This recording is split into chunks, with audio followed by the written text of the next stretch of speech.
Welcome back. This is part 3 of I Married a Psychopath, and I've got copious notes here, so if I'm looking down, it's because I'm reading some notes.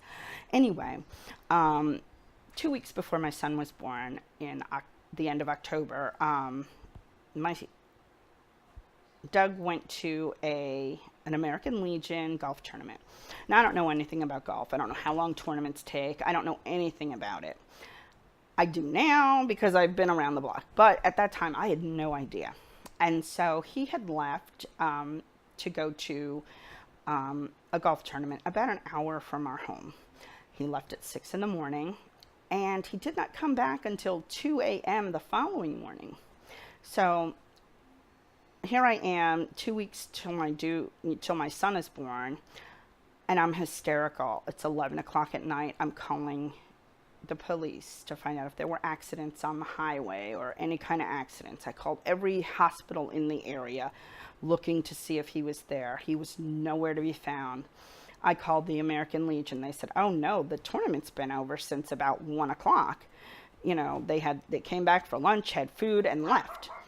I'm like, are you kidding me? Well, can you look in the parking lot? Can you tell me if there is, I described the car he was driving. The bartender sent someone out. They looked. They said, no, there's like 3 people in here, and there's 3 cars out in the parking lot. So I was hysterical. And when he pulled in at 2 a.m., I was up. I was like, where have you been? And he's like, oh my God, I'm so sorry, honey. You will not believe this. I got so drunk after the tournament that I crawled in the back seat of the car and fell asleep. I'm like, well, okay. Because up until this point, he had an occasional beer. He wasn't a drinker, at least not in the house. Not that I could see. He didn't buy a 6-pack of beer and come home. That wasn't him. He drank at the Legion on occasion. Very, very dry as far as I knew. I had no idea that in the past he'd had a lot of problems with alcohol. Of course, it running in the family, you know how that is. Anyway, and it wasn't until later on that I found out, yes, he had cheated on me with a woman that night. He left the golf tournament sober as a judge and spent the next 8 hours or so sleeping with some woman. And it was terrible. Our son was born. I started to see a little cracks in the armor, but I was in love with my baby. So at 3 months, Ian and I both got bronchitis. Well, he'd gotten bronchitis. I had pneumonia. And I called the American Legion where he was. It was a Friday. And I said, please come home. I need to go to the doctor. I need to go to the emergency room. I can barely breathe. The baby's sick. I can't drive myself to the hospital. He told me no and refused to come to the phone or home for 3 days. And it was a 3-day weekend. And I do believe it was President's Weekend. And finally, mid-afternoon on Saturday, I pulled myself together enough to drive to the hospital emergency room. They gave me antibiotics, medications. They took care of Ian and let me sleep for a couple hours before I had to go home. Anyway, that was the first time. And when I talked to him afterwards, he said this was so important. He was being initiated into the 40 and 8, the Honor Society of the American Legion. And I said, but me and your child were sick. Don't you understand that? We were really sick. He goes, I told you this was more important.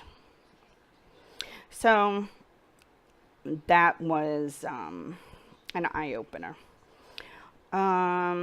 Shortly after our son turned 1, he started not coming home on weekends. And it was the first Christmas that we'd been together that he got me nothing. He just stopped coming home. And I always had this sick feeling in my chest, this premonition, and I knew the days he wouldn't come home, wasn't going to come home. And I'd try and call him at work to gauge it. And he'd be all peaches and cream, except that he'd already knew that he wasn't coming home. And so I spent a weekend alone, and no matter how much I got upset and frustrated with him, he said, I just can't take all this. It's just too much for me. You and Ian, it's just too much. And I'm like, I'm with this child 24 hours a day. You got to work. You see other people. Not that I'm not seeing other people. My son was in Gymboree, and we had a moms and tots group that we went to. So I had friends, and I had a lot of, outside interaction. But for the most part, Ian was my responsibility, and he made sure I knew Ian was my responsibility. I'd always get mad, and the madder I got, the more stoic he got. He would just stare at me blankly.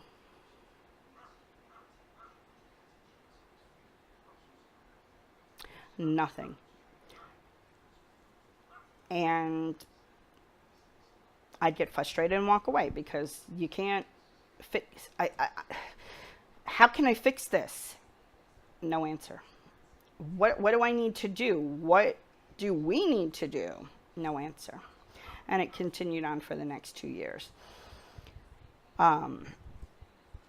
In 2001, we were married in March, St. Patrick's Day, 2 Irish people.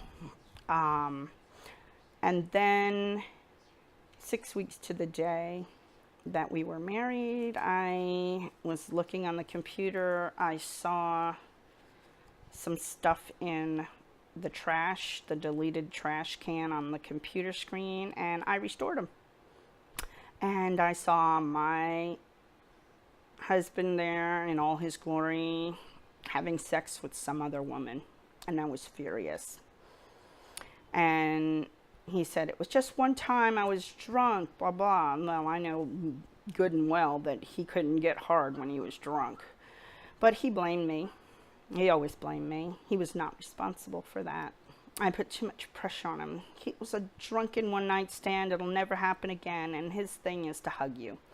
Hug you and hold you close until you were okay. We were in the middle of buying a house. And I didn't know what to do. I was in shock.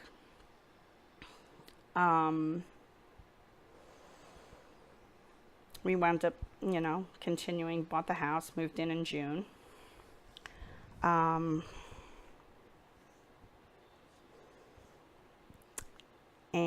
he'd been the house we bought was around the corner from where he worked. He worked at the Naval Air Station Hospital, and he was a computer tech. And so, yeah, I never thought I'd forgive somebody for cheating on me, but I did. I did forgive him because he's the father of my child. We'd just gotten married. What was I going to do? I just bought a house. And so the story will continue into a 4th episode. All right, I will see you then.